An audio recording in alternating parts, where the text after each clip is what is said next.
Ele nasceu frágil e doente. Disseram que seu corpo jamais seria forte, mas o que ninguém imaginava é que esse homem mudaria para sempre a forma como o mundo entende o movimento, a postura e a saúde.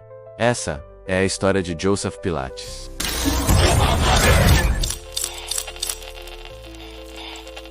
Joseph Hubert Pilates nasceu em 1883 em Mönchengladbach, próximo a Düsseldorf, na Alemanha, em um período marcado por profundas transformações sociais e científicas na Europa. Nasceu numa família humilde, em que o pai era serralheiro e a mãe trabalhadora fabril e dona de casa. A única relação familiar com o exercício físico era da parte do seu pai, enquanto praticante assíduo num clube de ginástica. Quando criança, Joseph Pilates sofria com a asma, o raquitismo e a febre reumática, mas foi justamente essa fragilidade que despertou nele uma pergunta que mudaria tudo: como o corpo humano realmente funciona? Ainda jovem, Joseph mergulhou nos estudos. Ele devorou livros de anatomia, fisiologia humana, filosofia oriental, yoga, artes marciais e ginástica clássica. Aos poucos, o menino doente começou a transformar o próprio corpo em um laboratório vivo. Incentivado por seu pai, começou a fazer ginástica, musculação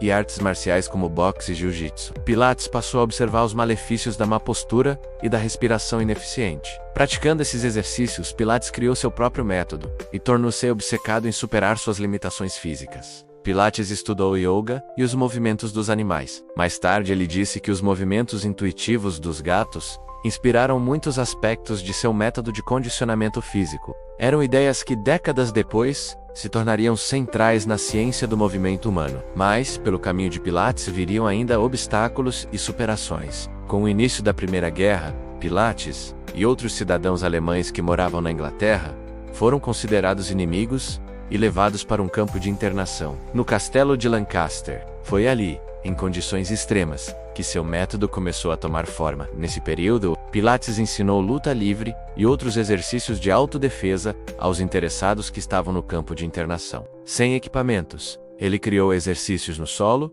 focados em controle muscular, respiração e alinhamento postural. Em seguida, Joseph Pilates foi transferido para outro campo de internação na ilha de Man, onde estavam os prisioneiros alemães feridos de guerra. Ele removeu algumas molas das camas e as fixou em locais que permitissem que os soldados pudessem fazer movimentos, criando máquinas de resistência para ajudar na recuperação. Esses experimentos deram origem aos primeiros aparelhos do que hoje conhecemos como Pilates. Joseph Pilates não chamava seu método de Pilates. Ele o chamava de contrologia. Para ele, saúde não era apenas ausência de doença, mas a capacidade de controlar o próprio corpo com consciência. Seus princípios fundamentais incluíam concentração, controle, respiração, precisão, fluidez e a centralização do movimento. Em suas palavras, a saúde física é o primeiro requisito da felicidade. Após a guerra, Pilates voltou para a Alemanha, onde continuou a trabalhar com seus vários tipos de exercícios físicos, foi preparador físico para a Polícia Militar de Hamburgo